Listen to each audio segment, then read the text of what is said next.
Verga, güey. Todavía no asimilo por completo lo que vimos anoche. Para empezar, sí tengo que decir que son las mejores semifinales en la historia del tenis, en la historia no solo de los Grand Slam, sino del deporte en general. Yo sé que yo no soy una voz autorizada para decirlo, pero no soy solamente yo. Lo está hablando toda la gente en redes sociales, lo están hablando los expertos también. Ya lo dijo Andy Roddick, por poner un ejemplo en su podcast. Son simplemente las mejores semifinales en la historia del tenis. El mejor double feature que al menos yo he visto, dos partidos seguidos de este nivel en un Grand Slam, en unas semifinales de Australia, es simplemente histórico. Fueron 12 horas aproximadamente desde el inicio del Alcaraz Zverev hasta el final del Sinner Djokovic, más o menos 10 horas de tenis. Es simplemente una noche histórica. Yo preferí dormirme al principio del segundo partido y no saben cuánto me arrepiento. Vi el primero por completo, acabó más o menos a las 3 de la mañana en mi ciudad. Me quedé viendo las entrevistas por partido, post partido, el calentamiento, vi el principio del Sinner contra Djokovic y en el 3-0 dije esto va a ser una putiza de Sinner, como ya estaba previsto, y decidí dormirme, no sin antes tuitear, me voy a dormir y espero no despertar y que resulte que Djokovic rejuveneció 10 años y le remontó a Sinner en un partido de 6 horas. No fueron 6 horas, fueron 4, pero terminó pasando exactamente eso que esperaba no ver, y me arrepiento de haberme dormido. Ya ahorita ya vi el partido, ya pude ver lo que fue esta increíble victoria de Novak Djokovic contra Yannick Sinner. Como les dije, ya había visto el Alcaraz Zverev en vivo y es simplemente impresionante. No, no hay mucho que decir en lo que representa esta ronda de semifinales, en lo que marca. Yo creo que todos los que nos gusta el tenis lo sabemos, lo tenemos claro, pero vamos a hablar a profundidad de los partidos porque sobre todo el primero dio mucho de qué hablar, fue bastante polémico por el tema de los calambres de Alcaraz, por la reacción de Zverev, por si pudo o no pudo, si debió o no debió Sasha Zverev aprovechar este malestar de Carlos Alcaraz y cómo termina desarrollándose y desenvolviéndose el partido. Dio muchísimo de qué hablar en el desarrollo después del mismo. Nos vamos a centrar primero en ese, porque obviamente es cronológicamente el primero, pero porque además creo que es el que da más para comentar. Eh, el partido desde el primer set se había visto inclinado ligeramente al Alcaraz. Yo creo que el primer set no fue nada fuera de lo común, fue lo que podíamos esperar de un Alcaraz Zverev, simplemente un quiebre hasta el 4-4, los dos manteniendo su saque, haciendo lo propio. Llega el quiebre de Alcaraz y se lleva 6-4 el primero. En el segundo tuvimos a Zverev arriba y este sí creo que lo deja ir él. Ese es el único set que me parece que lo deja ir él, porque estuvo muy dominante en ese segundo set, porque hizo bien las cosas, porque jugó a su tenis, logró quebrar a Carlitos y tenía el 5-3 y el saque. Y ya tenía ese segundo set prácticamente en la bolsa. Lo deja ir él. Ese sí creo que es más responsabilidad suya que ganancia de Carlitos. Y nos vamos al tercero con un 2-0 para Alcaraz. Y es entonces cuando llega el tema de los calambres. Alcaraz empieza a calabrarse de la pierna derecha. Eh, no le cuentan el reloj como deberían de contárselo, le dan algunos segundos. Zverev desde ahí ya se está quejando, la jueza lo deja pasar porque es Carlos Alcaraz, estamos todos conscientes de eso. Y entonces salva el saque Alcaraz, que es algo que me impresionó bastante porque ahí es cuando más tenía que haber atacado Sasha Zverev, pero como que se veía, no sé si impactado o no se podía creer la situación en la que estaba envuelto tanto él como Alcaraz y se termina escapando para él ese game. Lo sostiene Alcaraz, se saca, entonces viene el medical timeout y viene todo el show de Alexander Zverev, en el que yo debo decir que me parece que estaba completamente en lo correcto. No, no hay absolutamente nada que reclamar a un Sasha Zverev que se está quejando porque su rival está recibiendo un medical timeout por calambres, algo que no puedes hacer. Obviamente, Alcaraz no dijo eso, debe haber inventado algún dolorcito en el muslo, algo muscular, y le atiende el fisio y francamente lo entiendo. Carajo, lo hubiera hecho yo y lo hubiera hecho cualquiera en esa misma situación, hasta el mismo Zverev, pero eso no quita que Zverev está en lo correcto al quejarse porque la jueza permita que el fisio le atienda teniendo simplemente unos calambres. El fisio no tiene nada que decir, que va a hacer llegar y decir, no, tú no tienes nada fuerte, nada más son calambres, no te puedo atender. No, él está haciendo su trabajo, pero es la jueza la que tenía la responsabilidad de decir, ¿sabes qué? No puedo darte este tiempo fuera médico, jugamos porque son simplemente unos calambres. Entonces entiendo el enojo de Sasha Zverev, entiendo los dos. Yo hubiera hecho lo mismo en cada una de las situaciones. Sé que todos lo hubiéramos hecho, cualquier profesional y los aficionados también. No podemos negarlo. Entonces, así es como se desarrolla el tercer set. Al final se lo termina llevando Zverev. Se pone muy interesante el partido. El cuarto set ya no fue tan impactante como el tercero, como esos primeros games en los que Carlos estaba prácticamente en una pierna y lograba sostener todavía su saque hasta el tiebreak. En el cuarto todavía no se le veía el 100%, pero ya no tan impactante como en ese tercero. Se lo termina llevando también Sasha, jugando un buen tenis, aclimatándose un poquito más a esta ventaja que le había llegado de repente, porque no la había tenido previamente en el partido y de repente tu rival, que es el número uno del mundo y al que normalmente no podrías ganarle, está prácticamente en una pierna o pierna y media y tienes una ventaja que la vida te la está poniendo enfrente. Entonces se afianzó un poquito más y aprovechó un poquito más esa ventaja, gana el cuarto set y es en el quinto donde llega el nerviosismo total, porque Alcaraz todavía no se recuperaba al 100%, lo hace ya hasta el final del quinto set. Sasha se seguía viendo un poquito nervioso, pero los más nerviosos éramos todos nosotros, los narradores, porque había muchísima incertidumbre. Estaba una plática completa. Todavía estábamos hablando en redes sociales de lo que había sucedido en el tercer set. Ya estábamos en el quinto y seguimos hablando en el tercer set del el medical timeout de Carlitos, de las quejas de Zverev. Seguíamos platicando un poco de eso y todavía no nos podíamos creer que ya habían pasado más de 4 horas y que seguíamos viendo un partido histórico. Y obviamente mucha gente estaba inclinándose mucho a que Zverev no estaba aprovechando la situación, que cómo podía ser posible que ante un Carlos en una pierna no lo hubiera quebrado antes. Y también mucha gente va a decir, y puedo estar de acuerdo con esto, que un Jannik Sinner, un Novak Djokovic, un tenista que no sea Alexander Zverev en cuanto a temple, porque le falta mucho temple, pero que sí tenga la misma capacidad o más, si hubiera aprovechado de este Carlos Alcaraz, lo hubiera forzado mucho antes para quebrarlo, para gastarlo, y así Carlos hubiera llegado muchísimo más eh, desgastado, vaya, a un quinto set, complicándose las cosas para él y balanceándose hacia su rival. Esto no lo hizo Sasha Zverev y yo lo tengo que admitir, pero aún así la gente se inclina demasiado a que es él el que está dejando ir este partido como un todo, y se los dije, a mí me parece que dejó ir el segundo set todavía estando Carlos sano, sin los calambres, porque lo tenía prácticamente en la bolsa y ahí sí me parece que se le escapa. Pero lo que es el desenlace del partido para Sasha Zverev, incluso con Carlos Alcaraz lesionado, no me parece que sea un Zverev dejándolo ir. A mí me parece que es Carlos el que se lo arrebata. Yo voy a seguir sosteniendo eso porque incluso estando Carlos con los calambres o lesión o como tú lo quieras llamar, estando tocado, lo que hace anoche es histórico. Es simplemente una noche más de Carlos Alcaraz, de la que nos ha regalado un chingo de veces, de las que nos va a regalar muchas veces más. Es una de esas noches mágicas, históricas del tenis. Y es por eso que no puedo concentrarme en si lo dejó escapar o no Zverev. Me parece ridículo querer concentrarse en que Zverev no aprovechó la situación en la que estaba Carlos, porque es Carlos Alcaraz, no es cualquier otro cabrón. Es el número uno del mundo, tal vez por lejos. Es uno de los mejores jugadores ya de la historia del tenis y va a seguir simplemente incrementando su legado. Tenemos que poner en perspectiva contra quién estaba jugando, incluso si una de sus dos piernas no le estaba respondiendo por completo. Zverev no estaba en ventaja en esa situación. Incluso con esa pierna de Carlos Alcaraz, no estaba en ventaja, no era el mejor tenista.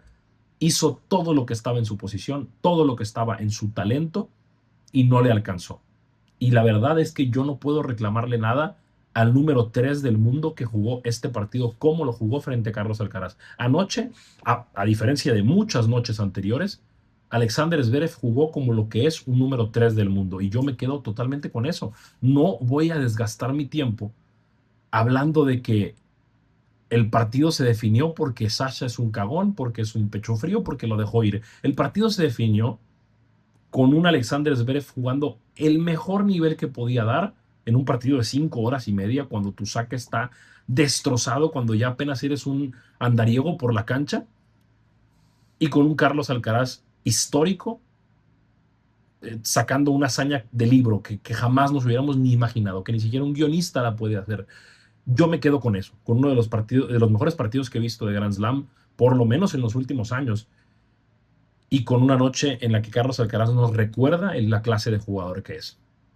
Eh, Me encanta la parte de el, ¿cómo lo puedo decir? El management de partido que tiene Carlos Alcaraz, que ha estado desarrollando en los últimos años, que mejora cada vez más conforme a su madurez, que me recuerda muchísimo a Novak Djokovic, cómo maneja los tiempos de los partidos, cómo se aprovecha de estas lagunas de las reglas. De nuevo lo digo, estaba en lo correcto Sasha en quejarse de todo de lo que se quejó, pero eso no significa que Carlos no esté también en lo correcto en aprovechar este tipo de cosas, este tipo de situaciones. Él aprovecha para manejar el tiempo a su modo, para jugar el tenis a su modo, y es por eso que es tan grande, porque tiene la lectura de juego para hacer que el juego se incline siempre a su favor. Y me recuerda muchísimo a Novak Djokovic. Y volviendo a ver, bueno, viendo ya el partido hoy en la mañana de Djokovic contra Sinner, lo vi también como lo veo siempre en Novak. Ese management del tiempo del partido, de cuando no me siento tan fuerte, cuando no me siento tan,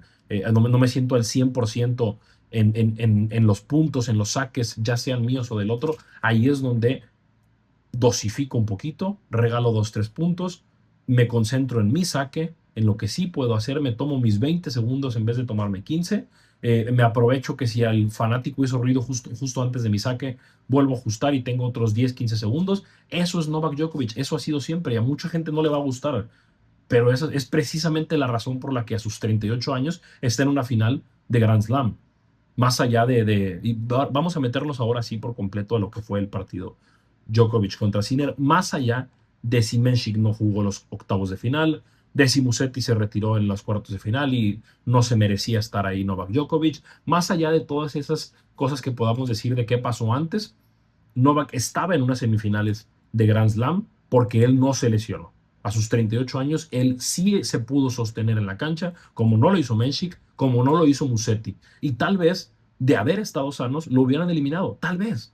Pero lo importante no es eso, lo importante no es qué hubiera pasado si Menchik o Musetti estaban sanos, lo importante es que no los tuvieron, es que no se pudieron mantener sanos. Menchik ni siquiera se pudo presentar en la cancha, Musetti no pudo sostenerse más de 2 sets, y es por eso que Djokovic llegó merecidamente a las semifinales de este Grand Slam.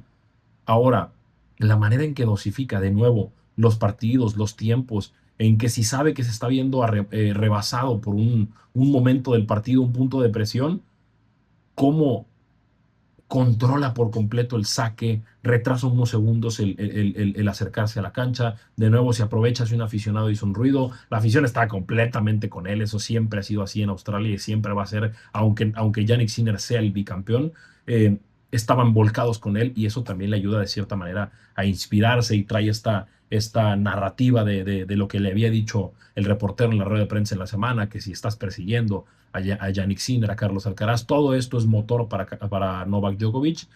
Y la manera, por último, en que controla los tiempos del partido es simplemente impresionante. Se lo ves cada vez más a Carlos Alcaraz, pero el jefe de esto es y siempre va a ser Novak Djokovic. Yo no me puedo quejar de eso cuando lo acompaña con un tenis excelente, porque todo eso es pura garra, es puro colmillo, es pura experiencia, y eso también es parte del deporte. Así como es mantenerte sano, el colmillo, la experiencia, lo que parece trampita, pero está dentro de las reglas, también es parte del juego. No es solamente qué tan fuerte le pegas a la pelota y qué tan rápido eres, sino cómo te antepones al estado físico y a la situación mental. Por eso Alcaraz está hoy en la final, porque a pesar de que sí se lastimó, tuvo el temple, tuvo los huevos y además la forma física para sobreponerse a esta lesión. Y por el otro lado, Novak Djokovic a los 38 años está en la final porque él no se lastimó y sí se lastimaron sus rivales de octavos de cuartos de final. Y él tuvo el temple que no tuvo Jannik Sinner en estas semifinales de anoche porque, madre mía, tengo que hacer una pausa fuerte para hablar de Jannik Sinner. Me sorprendió por completo. Yo soy soldado de Sinner, lo he dicho muchas veces, lo ves en mis redes sociales, en mi descripción de Twitter. Soldado de Sinner hasta que me muera, güey. pero ¿con qué cara voy a defender su actuación anoche cuando se volvió a ver como este Sinner errático, como este Sinner miedoso de enfrentarse a Novak Djokovic, a Carlos Alcaraz, como no se veía desde hace mucho tiempo? Porque los últimos 5 enfrentamientos de Djokovic contra Sinner, hay que recordar que se fueron para el italiano.